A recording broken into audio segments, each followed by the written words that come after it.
좀 우울한 마음을 이렇게 좀 펼쳐주세요. 진짜 우울한 마음이 있다가 누 박사님 방송한다는 얘기 딱 듣고 왔대요. 너무너무 그냥 그러잖아요. 뭐 죄송한 얘기지만 할렐루야예요. 할렐루야. 감사합니다. 오늘처럼 추운 날에도 새벽부터 집을 나서야 하는 사람들, 일용직 건설 노동자들이 있죠. 늘 일자리 불안에 시달리고 임금을 떼어도 하소연할 데가 없다는 어려움을 안고 있습니다. 정부가 앞으로는 공사 발주자가 이들의 임금을 직접 챙기게 하는 방안을 내놨습니다. 이주찬 기자입니다. 경기도 용인시의 일용직 노동자 김정환 씨는 그동안 임금 체불을 수없이 당했지만 복잡한 하청 구조에서 어디 하소연할 데가 없었습니다. 하청에 재하청을 거치다 보면 임금도 대폭 줄었습니다. 건물 발주사는 하루 24만 원을 일당으로 주지만 다단계 구조를 거친 뒤 김 씨가 손에 쥐는 건 14만 원 남짓입니다. 원청에서 하청으로 내려가는 갑을 병정의 시스템이거든요. 그러다 보니까 임금은 원청에서 줬던 금액이 100이라 그러면 마지막 최종적으로 근로자가 받는 금액은 40% 정도나 깎여서 근로자들한테 간다는 거죠. 근로자들이 거기에 매달려서 있을 시간이 없거든요. 정부가 이런 구조를 손보겠다고 나섰습니다. 먼저 발주기관이 건설사를 거치지 않고 직접 노동자에게 임금을 주는 방식을 확대합니다. 이를 위해 모든 공공공사에 직접 지급을 의무화하는 내용으로 관련법을 개정하고 확대 추진키로 했습니다. 체불된 임금은 공제조합 등 보증기관이 대신 지급하는 제도도 마련합니다. 건설사가 파산하거나 공사비를 고의로 떼먹는 경우를 대비해 한 명당 1,000만 원까지 임금을 보장해주는 것입니다. 이와 함께 국토교통부는 적정임금제를 도입해 2년 동안 시범사업을 벌인 뒤 2020년부터 전면 시행한다는 입장이지만 관련 입법 여부가 제도 안착에 관건이 될 전망입니다. 에 있는 로펌에서 대표 변호사를 맡고 있습니다. 그리고 지금 현재 서울지방노동위원회 공익위원으로 활동하고 있습니다. 네, 노동위원회 공익위원으로 활동하고 계시니까 뭐 노동사건이나 이런 거에 대해서 되게 잘 아실 것 같아요. 그래서 오늘 저희 구독자 여러분들한테 굉장히 큰 도움이 될 것 같습니다. 네, 우선 첫 번째 질문으로 노동부 단계에서 이렇게 임금 체불 사건이 100% 완전하게 끝이 안 나는 경우가 꽤 많이 있습니다. 그런데 이게 법원으로 왔었을 때는 이런 것들이 좀 명확하게 끝이 날 수 있게 정리가 되는지 먼저 좀 여쭙고 싶네요. 소송으로 왔을 때는 임금 지급 청구의 소를 제기할 수가 있습니다. 그래서 임금 지급 청구의 소를 통해서 체납된 임금을 받을 수가 있는 것이고요. 이런 소송을 제기하기 이전에는 가압류 또는 가처분 같은 보존 절차를 미리 할 수가 있습니다. 그러면은 가압류나 가처분 같은 보존 절차를 통해서 일단은 회사나 아니면 대표자의 어떤 그런 돈을 묶어두고 소송을 통해서 확정을 받으면은 이제 돈을 받을 수 있다라는 말씀이신 거죠? 그렇게 되는 것이죠. 예. 그러면은 좀 단계별로 먼저 질문을 드려보겠습니다. 이제 고용노동부에 신고를 했는데도 불구하고 회사가 끝내 이제 돈을 지급하지 않으면은 노동부에서는 이 사건을 검찰로 넘기는 걸로 알고 있어요. 그럼 그 단계는 어떤 단계인지 조금 설명을 좀 부탁드릴게요.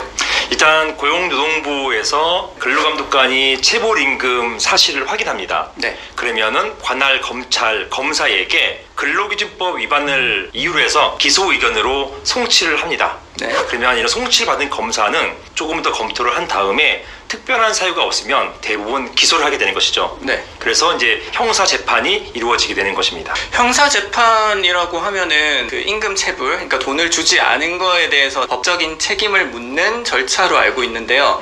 그러면 형사 재판으로 가더라도 이거에 돈을 받을 수 있나요? 우리 이제 임금 체불을 당하신 분들이? 일단은 기소가 돼서 형사 재판이 이루어지면 네. 법원에서 어떤 처벌을 선고할 거잖아요. 네. 처벌을 내릴 것인데 네. 임금 체벌로 인한 근로기준법 위반 사건의 경우에는 벌금형을 내는 게 큰 의미가 없어요. 네. 그래서 보통은 실형을 내립니다. 그렇구나. 징역형의 실형을 내리기 때문에 사용자 입장에서는 이제 선고가 나기 전에 미지급 임금을 줄 수밖에 없는 것이죠. 비록 간접적이긴 하지만 근로자에게 이런 미지급 임금을 지급하는 형태가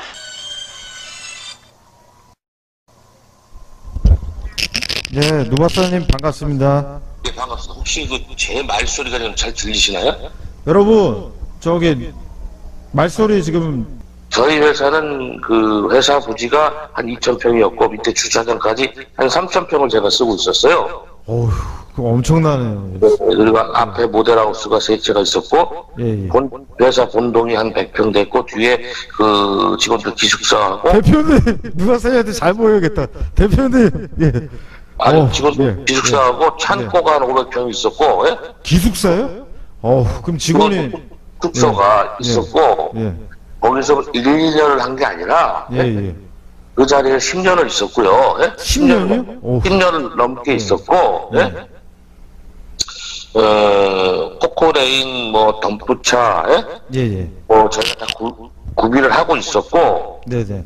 그 주변에 건축 행위를 많이 했어요. 10여 년 동안, 예? 네. 그리고 회사가 거기만 있던 게 아니고, 서울 판교, 서울 종로, 대전, 또 부산, 광주, 또 이런 큰 도시들마다 회사가 다 있어. 이거는 뭐 나중에 나중에 저희 광고 나간 거나 이런 거 보시면 아시겠고요. 예? 예, 그럼 누바사님 작은 회사가 아닌데요. 이게 작은 회사가 말씀 들어보니까 예, 예. 그러니까 그게 있었고, 예, 예.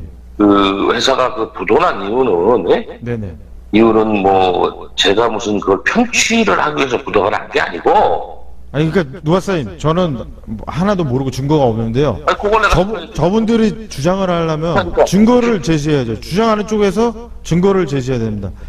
말씀 도중에 끊어서 죄송합니다. 예. 뇌피셜인데 네네. 전에 이제 원법 행위를 하고 있는데 사실은 마일리지가 거의 다 쌓였기 때문에 그건 뭐 제가 사실 말씀드리면 그 회사의 지사가 많은 지사 중에 네네. 서울지사에서 배임 횡령이 일어나는 바람에 저랑 또 누가 지사장이 배임 횡령을 해서 그거를 제가 참 오랜 기간 동안 재판을 합니다. 제가 맞습니다. 예. 예, 그 재판에 대한 그 결과도 나왔고, 네네. 그리고 또 그 지사장은 처벌을 받았고, 예, 그리고 그 지사장이 진행했던 현장과 네네. 또 였는데 그거를 이제 그네들이 사고 난 거를 막다 이제 못 막은 거예요, 사실은. 예? 그 2013년도에 일어난 사건인데, 네. 그게 사건 처리가 되면서 2016년도는 2016, 2017까지만 기재해야 되는데, 예? 네네. 나머지 복사본이 인터넷에 돌아다니는 어떤 그런 부분이 있고, 네. 지금 그거를 기재를 한다는, 방송에 지금 얘기를 한다는 자체가 위법이에요. 그러니까 누바사님. 이해하셨습니까? 네. 그 누바사님. 사실을 예. 법적으로 네. 나는 행정처벌을 다 받았고, 네. 관보에도 기간이 지났어요. 기재할 기간이. 네네. 근데 떡칠이는 그걸 계속 올려주고 있어. 아주 감사하지. 그거를 예를 들어서 이제 제가 나쁜 놈이라고 치자고요. 예? 예. 나쁜 놈이라고 치는데 이제 그걸 이용해서 방송을 지금 뭐 이렇게 개똥 같은 소리 집어쳐. 당신 인간이야? 인간이 어떻게 뻔뻔할 수가 있어? 개소리 집어쳐!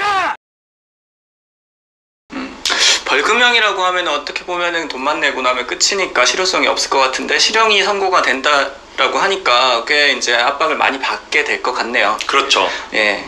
그러면은 형사적인 절차와는 별개로 민사적인 절차도 같이 병행이 되어야 되는 것 같네요. 물론이죠. 민사소송은 필수적으로 해야 됩니다. 왜냐하면 이런 민사소송을 제기해서 법원의 확정 판결문을 받아야만 확정된 판결문의 효력은 10년을 가거든요. 10년이 나가나요? 네, 이런 10년을 가기 때문에 10년 동안에 사업주가 또는 사용자가 자력이 생기거나 돈이 있게 될 경우에는 10년 안에는 여전히 이런 지급 청구를 할 수 있게 되는 것이죠. 그러면은 이 체불을 당하신 분들 입장에서는 형사 절차는 어차피 검찰에서 이렇게 자연스럽게 자기네들이 알아서 진행이 되는 거니까 민사 절차가 조금 더 중요하다고 볼 수 있겠네요. 물론 민사 절차도 중요하긴 합니다. 다만 민사 절차 같은 경우에도 시간이 너무 오랫동안 소요가 돼요. 간단하게 이제 처리되는 것이 아니라 이런 상대방의 답변, 즉 사용자의 답변을 기다리고 그리고 법원이 또 변론도 진행하고 이 또 심지어는 증인신문까지도 있고 이게 좋기 8개월 이상은 걸리기 때문에 따라서 민사소송을 병행하는 것은 좋지만 민사소송만을 제기한다고 해서 미지급 임금을 받을 수 있는 것은 아닙니다. 따라서 민사와 형사를 동시에 진행하시는 것이 좋겠습니다. 네, 그러니까 노동부 단계가 끝나고 나면은 형사적인 절차가 진행이 되는데 그와 동시에 민사적인 절차도 병행을 해서 해야 효과적인 구제가 될 수 있다. 그렇죠. 네. 그러면은 민사소송은 소송의 종류가 좀 다양한 걸로 알고 있는데 어떤 소송의 종류를 우리가 이제 제기를 해야 되나요? 보통 민사소송 같은 경우 특히 이제 이번 주제인 미지급 임금을 받는 방법이잖아요.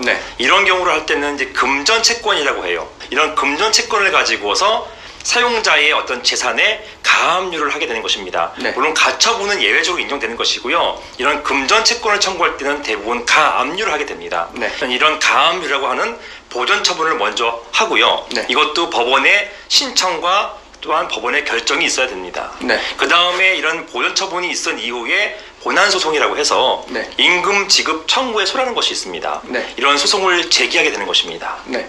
물론 간편한 방법으로 지급명령 신청이라는 게 있어요. 네. 근데 문제는 지급명령 신청에 대한 답변서가 제출된다면 이 지급명령 신청 사건이 소송 사건으로 변환이 되는데요. 이 기간이 적지 않아요. 한 넉 달에서 한 5달 정도 걸립니다. 그 변환되는 기간만 그렇죠. 말씀하시는 그렇죠. 거죠? 너무 많은 시간이 소요되기 때문에 지급명령이 아니라 보통은 소로 바로 제기하게 되는 것입니다. 노무사들 하는 일 중에 소액체당금 제도라는 게 있어요. 그래서 이제 노동부의 사건이 종결이 되고 난 다음에 법원의 어떤 확정 판결만 있으면은 그거 가지고 그 근로복지공단에서 바로 그 체당금을 지급을 하는 게 있는데, 그런 경우에 이제 그 지급명령 신청을 많이 한다라고 했었는데, 네. 그렇게 해서 만약에 지급명령 신청을 하더라도 만약에 이제 사용자 측에서 답변서를 제출을 하면은 그냥 일반 소송으로 전환되고, 그 전환되는 기간이 꽤 많이 소요가 됩니다. 그렇죠. 그렇죠. 그렇게 되는 것입니다. 그러니까 어쨌든 간에 그 법원에 실제로 이렇게 정식 절차를 거쳐서 제기하는 민사소송으로 가야 되는 게 유리하다, 이렇게 해석하면 될까요? 그렇죠. 그래서 지급명령을 신청하는 경우에는 네. 사용자가 답변하지 않는 경우, 즉 자기의 어떤 임금 체불 사실을 인정하고 네. 주겠다고 하는 경우, 네. 답변하지 않는 게 확실할 경우, 그럴 때 유효하게 되는 것입니다. 혹시 지역 업체들도 그렇게 비싼가요? 하면서 하소연을 하게 되는 거죠. 그리고 나서 업체 사장이 말을 합니다. 브랜드 업체들은 부가가치세도 따로 내야 되고 현장도 직접 시공이 아니고 도급제라서 중간마다 마진을 다 따로따로 챙기기 때문에 당연히 비쌀 수밖에 없습니다. 자기한테 맡기시면 실제 들어가는 자재비와 인건비 그리고 장비 때는 실비로만 맡고 자기 몫으로 마진 10%만 챙겨주면 모두 다 해주겠다고 약속을 하는 거죠. 또 하는 말이 이 지역에서 자기가 지은 집이 수십 채다. 예, 지금 다 만족하고 잘 살고 있다. 가까우니까 하자보수도 아무 때나 전화만 하면 24시간 말만 하면 뭐 다 해주겠다 하면서 평당 350만 원을 제시하게 됩니다. 브랜드 업체는 평당 500만 원을 제시했는데 여기서 평당 350만 원을 제시하니까 BC 부분은 눈이 핑 들어가게 됩니다. 어차피 설계는 끝났고 설계대로만 지으면 결과물은 뭐 거기서 거기 아닌가? 그러면 기왕이면 싼 게 좋은 거 아닌가? 하고 생각하게 되는 거죠. 물론 너무 싸니까 의심도 살짝 들기 시작했습니다. 그런데 여기에다 이 업체 사장이 쐐기를 박았습니다. 거기에다가 10평짜리 데크 서비스, 그리고 향후 공사 중 발생하는 추가 공사비, 마진 없이 자재비와 인건비, 실비만 받고 모두 제가 해주겠습니다. 그까짓 거 시원하게 그냥 웬만한 거 다 서비스로 해주겠습니다. 하고 약속을 하게 되는 거죠. 이 부분은 진짜 완전 혹했지만 그래도 한 번 더 확인해 보기로 합니다. 업체가 지은 집들을 둘러볼 수 있냐고 한번 물어본 거죠. 그러니까 그 업체 사장은 당연히 보여줘야죠 하면서 오늘은 바빠서 안 되고 내일 같이 현장을 돌아봅시다 합니다. 그리고 이들은 다음날 다시 만나서 업체 사장의 차를 타고 길을 나서게 되는 거죠. 그런데 업체 사장은 운전을 하면서 잘 지어진 집들이 보이면 저기 보시죠. 저거 제가 지었습니다. 저것도 제가 지었습니다 하면서 가리키고 지나가는 거예요. 네. BC 부분은 차를 세우고 좀 더 보고 싶었는데 괜히 서비스 좋게 해주려는 이 좋은 이 업체의 사장의 마음만 상하게 할까봐 뭔가 찜찜한데 그냥 지나치기만 합니다. 그렇게 한참 둘러보다가 마지막으로 잘 지어진 집 앞에 차를 세우게 되고 이 집을 구경하러 들어가는데 집주인도 반갑게 맞아주고 집도 BC 부부가 원하는 정말 멋지게 지어진 딱 그 집이기 때문에 여기서 이 부분은 더 이상 의심하지 않고 계약하기로 합니다. 그런데 계약서가 너무 단순합니다. 구체적인 시방서에 시공 내용과 책임의 범위 등은 명시하지 않고 단순하게 계약금은 3천만 원, 1차 중도금은 기초 완료 5천만 원, 2차 중도금은 골조 완료 5천만 원, 잔금 1,000만 원은 준공 승인 이후에 준다고만 하고 계약서에 도장을 찍습니다. 이후 계약금 바로 송금되었고 공사는 계약서에 도장 찍고 며칠 후에 바로 진행하게 되었습니다. 많은 장비와 이제 인부들이 들어오고 이제 땅을 파고 공사를 며칠 동안 하니까 부부는 이제 집이 금방 지어질 것 같은 기대감이 잔뜩 부풀어 올랐습니다. 그렇게 얼마 후에 업체 사장은 기초 공사 다 끝났으니까 1차 중도금을 요청했고 부부는 현장 확인도 안 하고 중도금 5천만 원을 송금해 주게 됩니다. 그런데 문제가 발생합니다. 갑자기 공사가 중단되었습니다. 현장에 부부가 딱 가보니까 정말 어처구니 없는 상황에 맞닥뜨리게 되는 거죠. 완료되었다는 기초공사는 철근이 대충 연결되어 있고 콘크리트도 막 대충 부어져 있고 공사 현장이 엉망인 거예요. 그래서 업체 사장한테 화를 내면서 전화를 딱 했는데 하는 말이 그새 자재값과 인건비가 올랐으니까 계약대로 하기 어렵다. 그러니 추가 비용을 더 내야만 한다. 추가 비용을 안 주면 못하겠다. 추가 비용 내야만 공사할 수 있으니까 돈 달라 하고 오히려 뻔뻔하게 요구하게 되는 거죠. B씨는 당연히 거절했고 계속 건축 빨리 하라고 막 강하게 요구를 했는데 결국 업체 사장이 뭐 핸드폰 꺼버린 거예요. 업체 사무실 찾아가니까 문도 닫혀져 있어요. 그래서 어떻게 해요? 막 지난번 보여줬던 그 집도 한번 찾아가 봤죠. 그러니까 알고 보니까 그 집도 그냥 집주인하고 업체 사장하고 단순히 친분만 있었던 거고 전날 전화가 와서 그 집 인테리어가 지역에서 최고 멋지니까 구경만 한번 해도 되겠냐고 이제 사정을 했다고 합니다. 그래서 그냥 허락해 준 것 뿐이지 절대 뭐 아무런 건축 관계가 없었다고 합니다. B씨는 정말 너무 당황스럽죠. 그래서 며칠 동안 이제 진을 치고 기다렸던 거죠. 그 업체 앞에서. 그래서 마침내 이 업체 사장을 찾았습니다. 만났습니다. 그런데 완전 업체 사장이 배짜라식이었다고 합니다. 정말 무엇을 믿고 저런지 모르겠지만 법대로 하세요. 법대로 해요. 법대로 해. 돈을 내놓던지 공사를 중단하든지 법대로 하세요. 법대로 하세요. 하고 으름장을 놓았다고 합니다. 법대로 하라고 하고 배째라식으로 그냥 아예 오히려 큰 소리 쳤다고 하는 거죠. 고작 기초공사만 했는데 이미 8천만 원을 송금한 B씨는 비로소 이것이 진짜 심각한 사기라는 깨닫고 경찰에 형사 고발하러 갔는데 경찰로부터 답변은 더욱더 참담했습니다. 사기죄가 성립하기 위해서는 처음부터 공사를 할 의지가 없이 상대를 기망한 행위라는 것이 입증이 되어야 되는데 이 경우에는 공사를 이미 시작했고 처음부터 공사를 할 의지가 없었다는 것을 입증할 방법이 없다는 것입니다. 단순히 공사 상태가 마음에 들지 않는다고 해서 또는 시공기간이 뒤로 미뤄진다고 해서 사기죄로 형사 고발할 수는 없다는 것이죠. 즉 경찰은 사기죄가 성립되기 어려우니까 형사 고발할 수 없고 손을 떼겠다고 합니다. 결국 변호사를 찾아가 손해배상을 위한 민사소송을 하려고 했는데 알고 보니까 그 업체 사장의 통장은 비어 있었고 다른 부동산 같은 모든 재산이 알고 보니까 다 가압류가 겹겹이 걸려져 있는 거예요. 그래서 소송이 이기더라도 이미 설정된 다른 가압류 순서에 밀려서 피해액을 되찾을 가능성이 없었다고 합니다. 오히려 승소하면은 변호사비만 내야 되니까 다시 한번 잘 생각해 보라고 하는 변호사의 진심 어린 조언만 듣고 B씨는 깊은 시리에 빠지게 됩니다.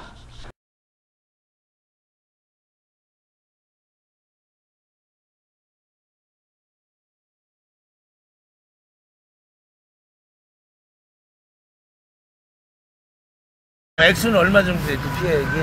저는 2억이 넘어요. 2억? 그럼 액수는 얼마 정도 돼요? 그 피해액이? 저는 2억이 넘어요. 2억? 그러면 얼마나 손해보셨어요? 한 5, 6천 받죠? 5, 6천? 네. 그러면 얼마나 손해보셨어요? 한 5, 6천 받죠? 5, 6천? 네.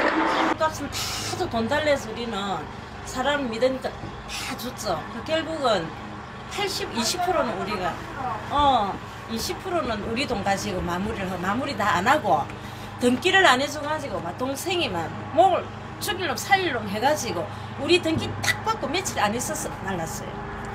그래서 건 당했어요. 왜냐면 예를 들면 채환이를 또 비호하는 사람이 있잖아. 이 또라이들. 채환이를 비호할 만한 사람은 없을 텐데. 아니 지금도 있다니까요. 그 서울이나 그런 데나 있을까? 여기는 다 죽일 놈, 뭐 살릴 놈 하고 뭐. 여기는 죽일 놈 살릴 놈 하지만 네.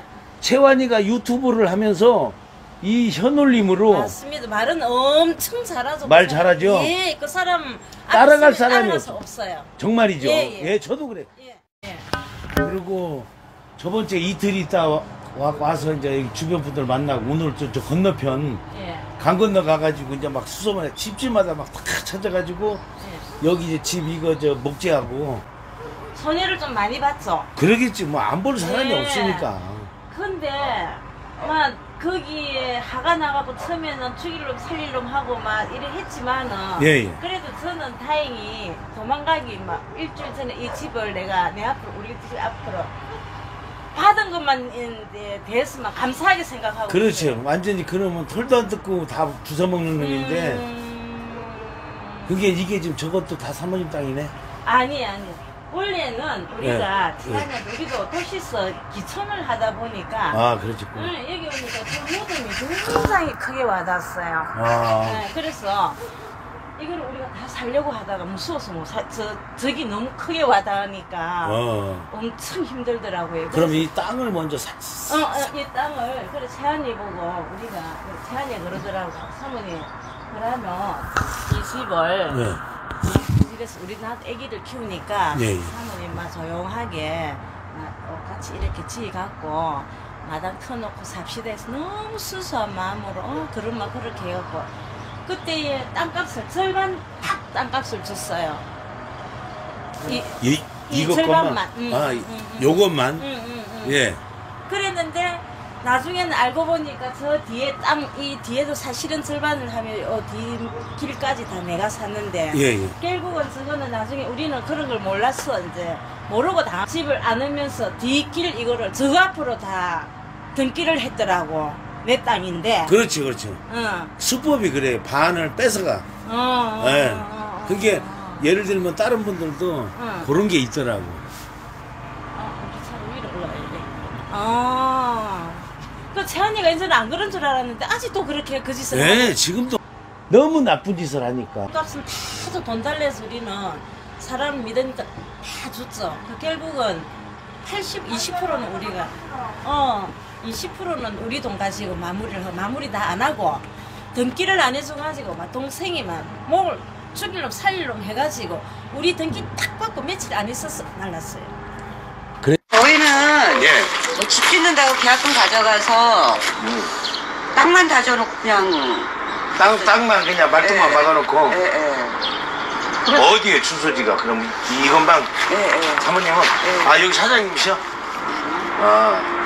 그러면 얼마나 손해보셨어요? 한 5, 6천 받죠? 5, 6천? 네, 너무 지친 거지, 피해자들이. 피해자들이 많죠? 3층이 엄청 많다던데. 3층에? 뭐 다른 사람들은 바보라서 그렇게 당하겠어요? 아니 그는 거처를 모르니까 그놈은 좀 도망다니니까. 아이고 감옥살 있는 상태에서 우리한테 사기 치는데 뭐 나가면 합의해 줄 테니까는 뭐 돈 얼마를 줄 테고 안 줘요. 한 4, 5년 전에 난리 났으니까 피해자가 몇 명 정도 돼요? 확실하게는 모르는데 그래도 한 20명 되고. 20명 정도? 그거 찾아낸 사람만 그렇고 뭐 중간에 포기한 사람들도 많고. 네. 중간에 이제 그런 거는 이제는 포기가 다 되잖아요. 어쩔 수 없어. 너한테 지약을 하면은 좋은 게 없다 그러면은 항상 좋은 말 하거든요. 참 진짜 이놈은 진짜 이건 너무 억울하지요. 어디서? 머리 있다 얘. 또 어머님도 또 그걸 아시는구나. 우리가 막 갖다 날랐다니까. 뭐 날르신 거야 여기서? 우리 전신에 말고도 뭐 묶고 들어다 주고 그랬다니까. 내가 기사하고 내하고 따로 댕시로. 아이고 또 어머님도 직접 또 다니셨구나. 따로 댕시. 예, 물건 다 갖다 주고 다 떼먹은 거예요.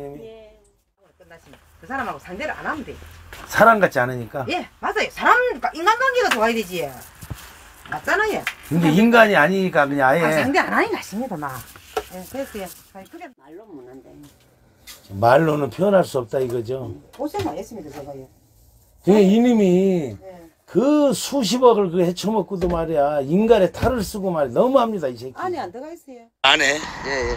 내가 처음 시작할 때 초창기에 들어갈 때 가지고 한 몇 개월 있으니까 내가 이 땅을 사는 게 있어가지고 그래서 내가 이제 왔다 갔다 하는 김에 멀리 다니는 것보다 여기 다니려고 왔다가 얼마 안 돼가지고 야가 내 땅을 딱 사기치려고 들더라고. 채환이가? 그 뚱뚱한 놈이? 어떻게 사기치려고 했어요? 그러니까 땅을 내가 담보로 해가지고 얼마에 지어줄 테니까 땅 절반을 주라. 지어줄 테니까 땅을 절반을 줘라. 그러니까 집은 한쪽에다 줘주고 땅은 나 달라. 달라 이거. 그게 줘준다고 하는 것도 거짓말이지. 그러니까 줘준다고 해놓고 반을 등기 이전을 하는 거야. 그래. 그렇지. 예, 등기 이전. 반은 져준다고 해놓고 구라. 맞아. 이 새끼가 그게 전문입니다, 그게. 그래. 근데 그 사장님 아셨구나, 그걸. 그건 미리 눈치챈 게 아니고 내가 이제 나올 때쯤 돼서 하자. 그걸로 하자. 이래. 그러니까 사장님은 그냥 거기 가서 집에서 이렇게 소일거리 할 겸해서 일 좀 하면서. 맞아요. 그렇지. 예, 일 좀 하면서 이제 좀 소일거리로 그냥 뭐 대포감이나 벌자고 싹 갔는데 거기서 말려들었지. 그놈이 말려들었지. 자료가 다 넘어간 상황에서 다시 생업에 복귀한다고 선언을 했는데 저는 그 할머니를 보고 다시 나타난 겁니다. 그렇죠. 거기에 대한 그 도덕성에 대한 상처는 이루 말할 수 없고요. 저는 그 할머니를 보고 진짜 가슴이 아팠습니다. 그리고 나머지 부분들은 이렇게 생각을 했었죠. 나머지 부분들은 초면의 구독자들이 판단할 것이라고 생각을 했어요. 저희가 안 하겠어요. 그건 뭐 할 필요도 없죠. 단 손현이가 하는 그런 싸구려 사기 행각은 우리 눈에도 보이는 거죠. 일반 서민 눈에도 보이는 거죠. 그 돈은 손현이가 돈 3천만 원을 오늘 받았다고 치면 형이 믿어줄게. 받았다고 치면 할머니 돈을 갖고 잘못한 거라고 커밍아웃을 해. 그게 맞는 거야. 그리고 할머니가 손혜연이하고 이렇게 같은 편하는 어떤 그런 상황 연출은 맞지가 않는 거고, 설령 손혜연이가 같은 편이라도 갚아야 되는 게 맞는데 왜 그런 프레임을 씌워서 너를 합리화시키는 자체가 여기 모인 사람들이 다 싫어하는 거야. 그러냐. 예, 그렇습니다. 저희는 다른 게 싫은 게 아니고 현이의 계속되는 사기질과 자기의 정답성을 주장하면서 남의 인격을 파괴하는 이런 행위들이 우리 사회에는 더 이상 존재하면 안 되겠다는 생각을 가지고 이런 얘기를 계속 풀어나가는 겁니다. 제가 두 번째 전화를 드려서 오늘 얘기는 여기까지 하겠습니다. 하늘이 같은 애 침 질질 흘리고 쳐다올라나. 그러고 저기 있잖아, 이시스. 이시스 얼굴 봤지? 지도 얼굴 봤지? 씨발 내가 열받으라고 약을 숨기려고 씨발 이런 걸 좋아하고 네가 세탁소 옷 찾으러 가고 왔다 갔다 하니까 며칠 전에 뭐 피부 마사지 저것도 가 봐라 싶어. 그래. 그러니까 누룽지도 지 자신을 돌아봐야 돼. 그러니까 나처럼 이렇게 돌아봐야 한다니까. 나도 누룽지 저기 요새 나한테 무관심하고 지랄을 하더라고. 내가 뭘 그리 내가 뭐 생각이 좁았나, 기다림이 없나, 이해력이 없나, 양보심이 없나. 나도 내 나름대로 진짜 잠을 못 잤어요. 솔직히 말해서 한 잔 먹겠단 말 이제 막 인간적으로 얘기를 하는데 솔직히 괴로웠어요. 나도. 알지. 내가 그래서 얼마 전서부터 디와이님하고 전화를 안 했잖아. 한 열흘 가까이 안 해. 열흘 됐지. 왜 열흘 된 줄 알아? 저것 때문에 안 했겠지 뭐. 그럼 왜? 감을 못 잡고, 응? 내가 나서서 안 되고 까불어도 안 되고 디와이님하고 농담해도 안 되고. 내가 딴 데 같으면 어떤 방법이든 간에 채팅창에서 디와이님 불러주자 하면 내가 안 부를 놈이야? 그런데 우리는 이걸 알아야 돼요. 지금 누룽지는 나하고 디와이님하고 이런 얘기하는 걸 엄청 싫어해. 왜? 뭐 때문에 그래. 질투심도 아니고 나한테 요새 뭐 질투가 아니고 요새 나한테 애정이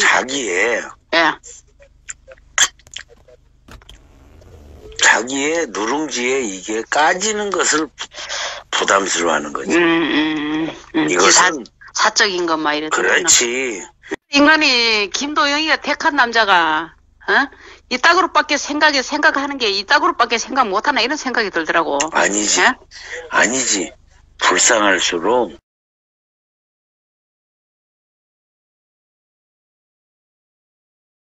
방송이 중요한데 지금 안 하시고 계셔서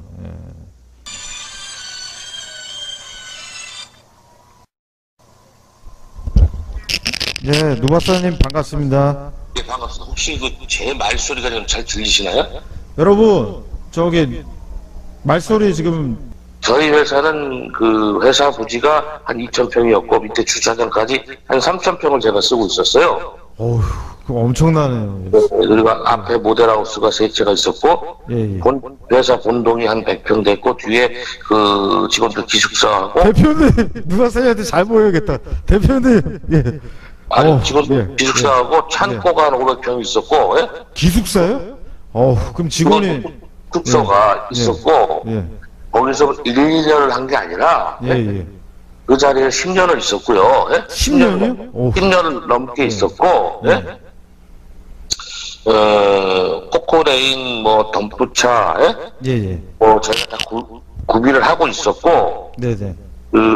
그 주변에 건축 행위를 많이 했어요. 10여 년 동안. 예? 네. 그리고 회사가 거기만 있던 게 아니고 그 서울 판교, 서울 종로, 대전, 또 부산, 광주 또 이런 큰 도시들마다 회사가 다 있어. 이거는 뭐 나중에 나중에 그리고 저희 광고 나간 거나 이런 거 보시면 아시겠고요. 예? 예, 그리고 노박사님 작은 회사가 아닌데요. 이게 작은 회사가 말씀 들어보니까 예, 예. 그러니까 그게 있었고 예, 예. 그 회사가 그 부도난 이유는 예? 네네. 이유는 뭐 제가 무슨 그걸 편취를 하기 위해서 부도가 난 게 아니고 아니 그러니까 노박사님 저는 하나도 모르고 증거가 없는데요. 제가 거진다 직영으로 했죠 이놈들이. 그러니까 노임이 보니까 노임만 한 5천만 원 떼먹었더라고요. 그래가지고 이놈 이제 관보에도 실렸어요 이게.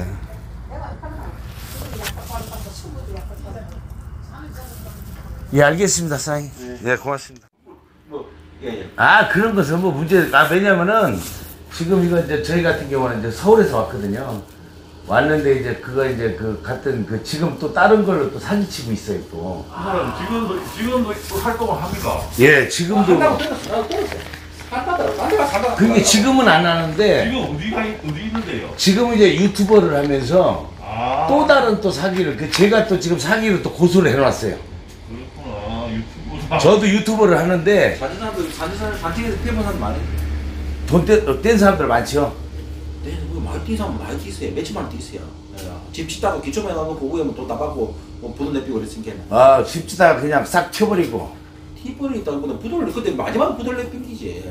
몇 개를 그래야 했어요.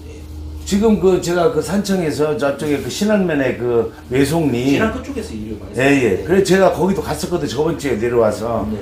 갔더니 그 지역 주민을 만났는데 자기 땅을 뭐 반을 줘라. 등기 이전 해주면 반에다가 집을 져주겠다. 또 건축비를 얼마를 또 내라. 많겠지 뭐. 그래 막 예. 알고 뭐야. 집을 가서 많이 쓴 게 그때 한참 처음에는 뭐 정상적으로 했어요. 계속 하다가 이제 뭐 그런 거지. 처음부터 사기치면 누가 할 사람인 거야. 그러니까 이제 예. 하는 척하고 원래 그게 사기꾼이거든요. 그리고 예. 지금 전문 사기꾼이에요, 전문 사기꾼. 그 사람이요? 예. 그러니까 뭐 사기를 뭐 20억에 뭐 1년 6개월씩 막 그냥 바지 사장도 해가면서 진역도 갔다 오고. 그것도 뭐 그래서 소문이 나 있던 거래요. 예. 우리도 그 사람 뭐 일이 그 사람은 그 5년 6년 깨야 된대요. 사장님은 직접 거래는 안 하셨어요? 직접 거래를 우리 할 이유가 없어요. 우리는 건축주, 설계자, 시공자를 아닙니까? 우리 건축자하고 이야기를 하는 거지. 시공자하고 이렇게 이야기하는 게 아니라 나는 시공자가 건축자 소개를 해가지고 여기 오지만은 이래서 돈 받는 게 아니고 우리는 건축자 돈 받는 게 아니고 그냥만 돈 받는 게 아니고요. 그 이제 이놈은 이제 뭘 하냐면. 그런데 건축에 흔히 말하면 시공에 관련된 걸 이렇게 사기치는 거지. 설계 사무실이라면 설계 200만 원 되는 그거 사기치는 거 아직 소리야. 우리는 그랬는데. 그 이제 이놈은 명함에 건축가 이렇게 써놨어. 아무것도 그러고도 설계한다고 설계가. 아주 웃기는 놈이 있는 거야. 사람이 많이 뛰시는가 봐. 명함에 건축가라고 해서 세상에 건축가들 애들 뭐 파마 쫙 해가지고 뭐 사람들 그 어떤 뭐지 액면가 보면은 그 속이 좋겠다 돼 있잖아요. 뭐 원래 이놈이 목조주택 한다고 해서 순 농촌으로만 다니면서 이 새끼가 아주 타고난 놈입니다. 예 사장님 고맙습니다. 예 감사합니다. 예, 저 사장님 저 한 가지 여쭤보려고 그러는데요. 예. 혹시 저 그 한 4, 5년 전에 그 신안면 외송리에 그 서울 종합건축 건설이라고 해가지고 혹시 그쪽으로 좀 뭐 일하는 분들 뭐 혹시 기억 안 나세요? 서울 종합건축요? 서울 종합건설 있었잖아요. 신안면 외송리에. 알아요. 아, 기억나세요? 그런데 와예. 아, 근데 그것 좀 한번 좀 여쭤볼까 해가지고 한번 와봤어요. 막 노인 많이 막 떼먹고 이래가지고 도망갔잖아요. 예. 나는 그때 인력을 안 했고. 예. 그렇죠. 예. 얼마 그거 건축한 사람들한테 물어보면 안다 아닙니까? 건축사? 아니 건축한 놈들, 얼마한테 집진 놈들 많다 아닙니까? 그러면 그 집진 사람들은 어디로 가면 만날 수 있을까요? 그것들은 집진 놈들은 다 이득 받지. 모텔도 짓고 아는 동생 모텔도 그걸만은 뭐 덤핑으로 싸게 짓는 것 같은데 그때 당시 때. 처음에는 그렇게 했고 나중에는 사기치고 튀었죠. 예, 그렇지. 싸게 막 받아가지고 돈만 받아가지고 튀었지. 아, 돈만 받아가지고 그냥 나머지 그냥 하청들만 죽게 만들었구만. 예, 그랬지. 뭐 돈은 자기 싸게 받아가지고. 예. 하청하는 사람들한테는 띠주고 이래갖고 돈을 안 주고. 예. 그래갖고 자기는 다 준공까지 내주고 이래갖고 몇 군데 그래 하다가 준다 이래갖고 많이 물리갖고 그래갖고 다 튀는데. 아, 그럼 어디로 가면 그 내용을 좀 알 수 있을까요, 사장님? 나도 그거 잘 몰라요. 잘 모르는데 나는 그때 당시 내 후배가 뭐 자기 집도 짓고 그 얼마한테 지어가지고 싸게 짓더라고. 그러니까 이제 뭐 하청 준 사람들만 다 죽은 거지 쉽게 얘기하면. 그렇지요. 나는 네. 그것 내용까지는 모르고 그 얼마한테 서울 무슨? 예, 서울 종합건설. 예, 그래 얼마한테 이리 계약해가지고 얼마한테 돈은 다 건너가고 얼마가 하청을 줬는가 이런 거는 이제 원래 그건 억수로 싸게 하더라고 얼마가. 그러니까 이제 일단 싸게 해야 저 사람들이 건축한다고 맡길 거 아니에요. 그래갖고 하도급도 이제 이리저리 해가지고 하도급들한테도 그리 좋게 준 것도 아니라 그래 자기는 그렇게 해도 난감할 거는 다 난감먹더만은 이 새끼가 그 돈을 안 줬고 이래가지고 막 아프대.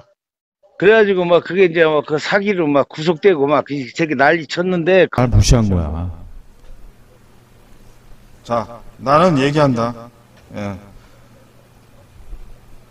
너네가 뭐 사과하기 싫으면 하지 마. 뭐. 너는 날 가지고 놀았어. 자, 오늘 밤까지는 내가 그냥 니네 방송 지켜보고 내일 아침에 내가 자고 눈 떴는데 보지도 않고 니네 멋대로 해? 내가 지금 누가사님이 몸이 안 주셔가지고 누가사한테 미안한데 이제 손절이야. 손절이야. 난 누가사님 이래가지고 나를 가지고 놀고 골탕 배워가지고요 더 이상 누가사님 도와드릴 수가 없어. 이러면은 설사 누가사님이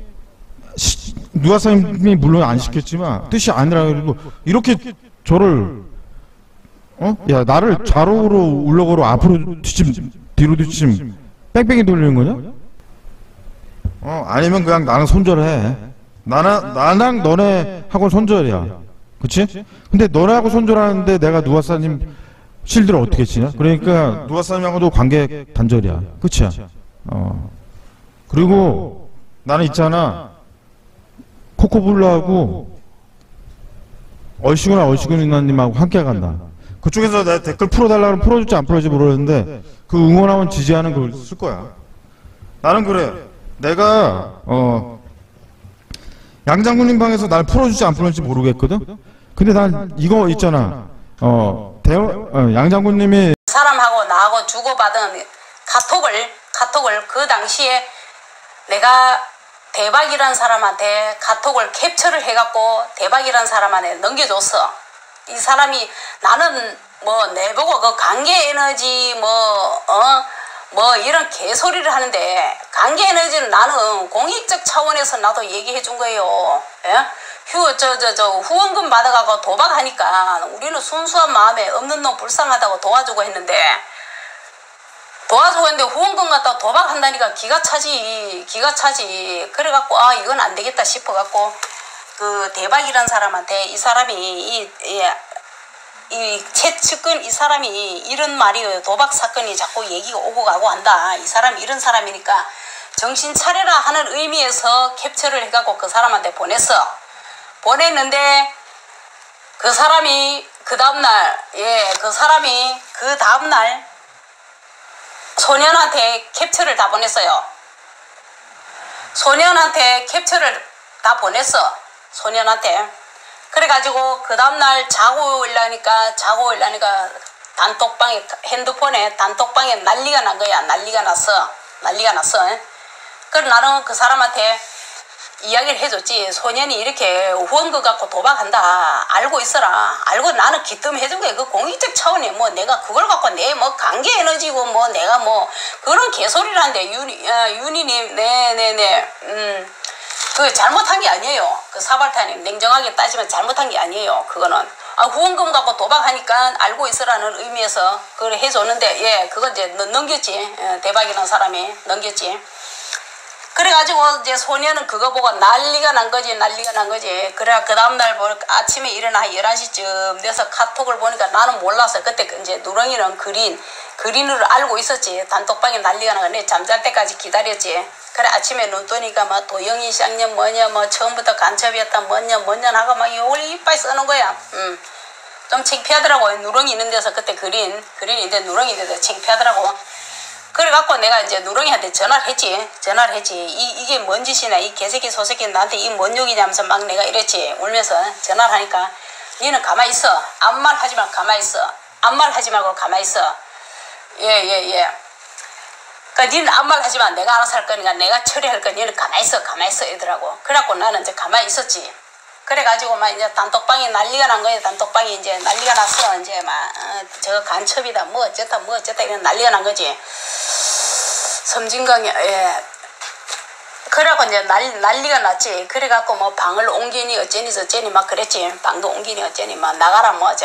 절대 안 나갔지. 끝까지 버티고 있었지. 그래가지고 이제 거기서 방 옮기기 전에 이제 누렁이가 그 단톡방에 도영이 쌍년 뭐냐 간첩이다 막 이래놓으니까 누렁이가 그때는 사랑하는 여인이라 이야기를 했어요. 사랑하는 여인이라 이야기를 했어요. 내 사랑하는 여인을 만인이 보는 앞에서 이거 뭐한 짓이냐. 누렁이가 그 단톡방에 도영이 쌍년 뭐냐 간첩이다 막 이래놓으니까 누렁이가 그때는 사랑하는 여인이라 이야기를 했어요. 사랑하는 여인이라 이야기를 했어요. 내 사랑하는 여인을 만인이 보는 앞에서 이거 뭐한 짓이냐. 사랑하는 여인을 지금 뭐한 짓이냐. 사과해라 이랬지. 그 애인이란 말도 누렁이가 먼저 했어요. 애인이라고. DY하고 우리 애인이라면서 그때 단톡방이 좀 잘 돌아갔죠. 단톡방이 다 소년 방송 있을 단톡방이 한 5개. 턴나이트 사람이라 그러니까 내가 격해서 그 스패너라고 했는데 그거는 내가 잘못된 거는 인정을 하고. 예. 뭐 다시는 그런 뭐 실수 안 할 테니까 그냥 우리 대모사님도 뭐 강대장하고 다툴 것도 없고.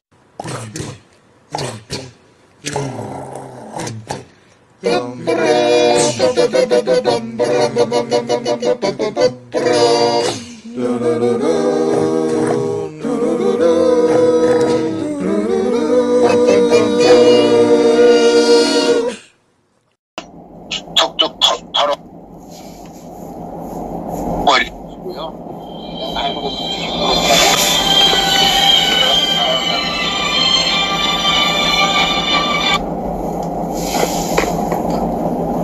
지금 전화가 오는데 아니 통화 중이라 지금 통화 중 하고 계시도 전화 오는 전화가 누군지는 모르겠는데 예 일단은 좀 이따가 받겠습니다. 이 통화 끝난 다음에요. 예. 다시 또 잠시 또 외쳐.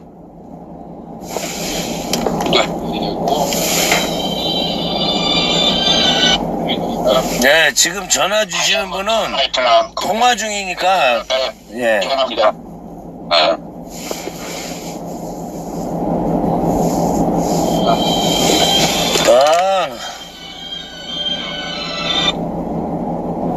여보세요? 강민구입니다. 아, 예, 안녕하세요. 예, 지금 내가 동킴 회장님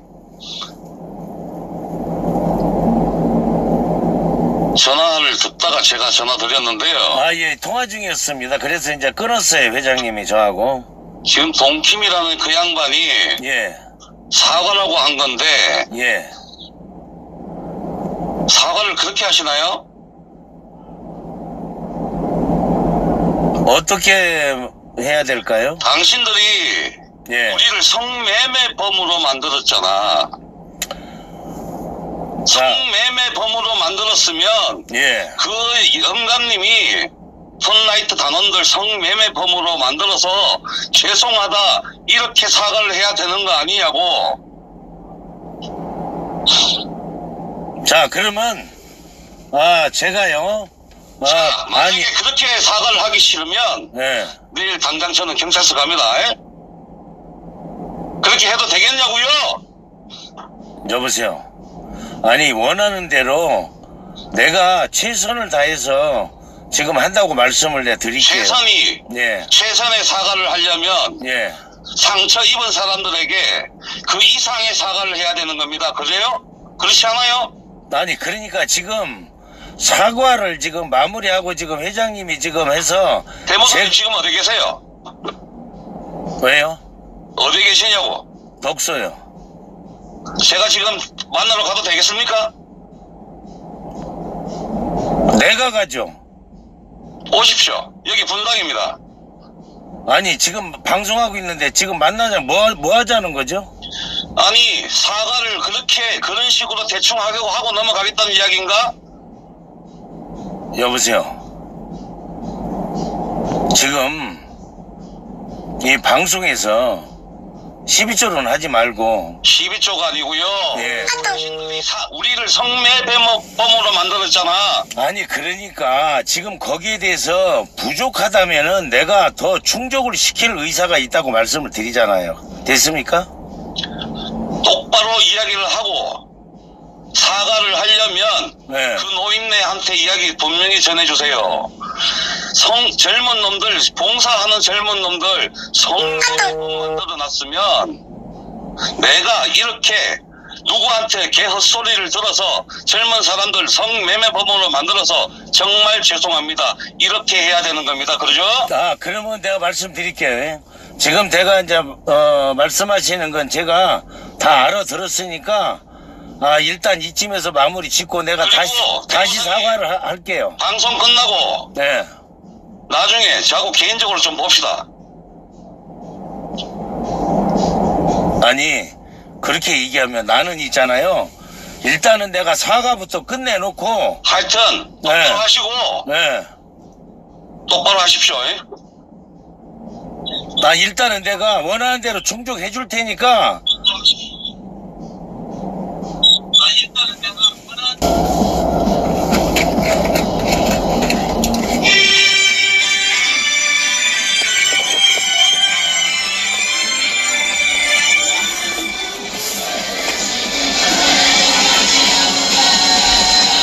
여보세요.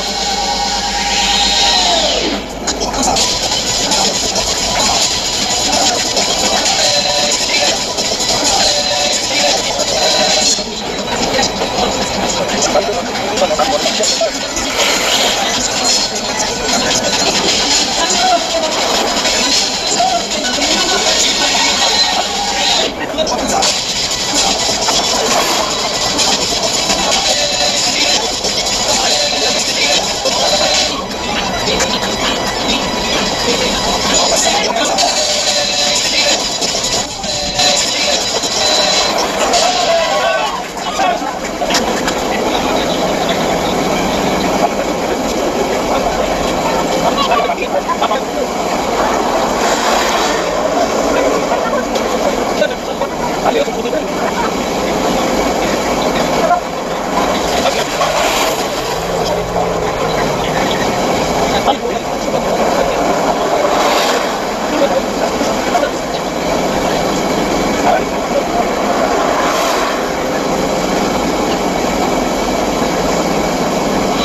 그러니까는 저는 다른 때 같으면 달려갔죠 뭐. 예, 차 몰고 그냥 확 돌려버립니다. 근데 이제 나이가 있고 이제 다리심이 조금 현찮으니까.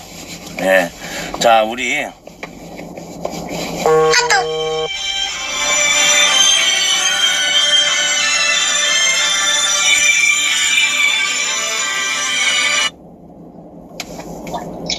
여보세요? 여보세요? 예예. 아니 서로 사거리로 오라며. 아이 지금 전화했으니까 좀 참읍시다 서로. 예? 우리 좀 서로 참고. 아저씨 예예. 성님은 보면 한테 참으라고. 씨발 새끼가 줬어. 아니 요건 당신 지금 어디야? 씨발 새끼가 줬어. 아니 요건 당신 지금 어디야? 씨발 새끼가 줬어. 아니 요건 당신 지금 어디야? 씨발 새끼가 줬어. 아니 요건 당신 지금 어디야? 씨발 새끼가 줬어.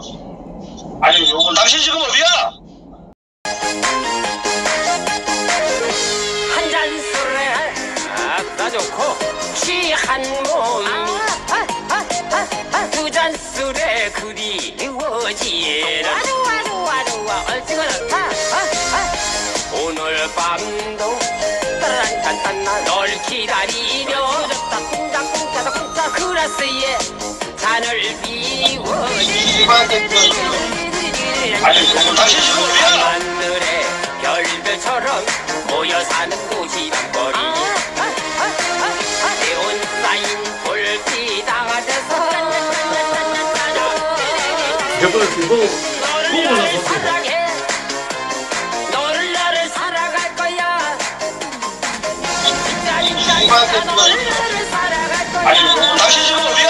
어디서 한입 먹자는 것 같지 않습니까? 나를 믿어봐 진짜 믿어봐 당신만을 사랑합니다 한 잔술에 취했어 두 잔술에 취했다고 아유 술도 그만 먹었지 맨날 모으는 거야 아니 요건 당신 지금 어디야? 미국 한국 교민 바이어들만큼 족같은 새끼들 내가 본 적이 없어요. 어? 이 씨발 교민 미국 교민 이 존만한 새끼들아. 내가 씨발 거 몰라서 아가리 닥치고 있는 줄 아냐? 이 개새끼들아. 니들이 그런 기쁜 뜻을 알아? 이 존만한 새끼들아. 개인사도 우리 집에 들락거리다 보면 내 개인사 심지어는 내가 뭘 연체시키는 것까지 다 알 거예요. 그죠?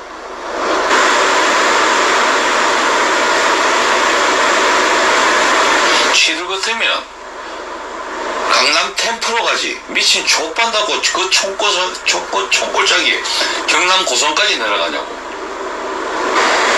이 재미교포들이 말입니다. 지들이 굉장히 우월감에 젖어 있는 것 같은데 미국에 산다고.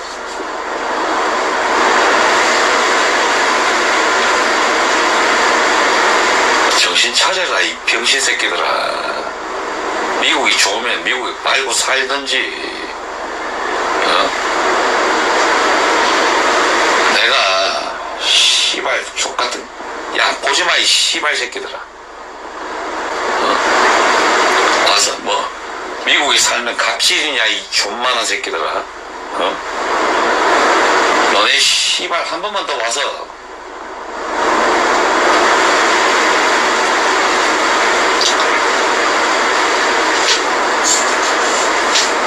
한 번만 더 이야기하는데 재미교포라고 이 씨발 새끼들아.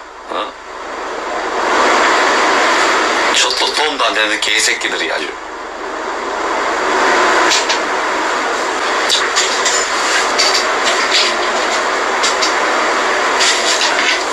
씨발 그 어지간히 해야 되지. 어지간히 씨발 저도 알지도 못하면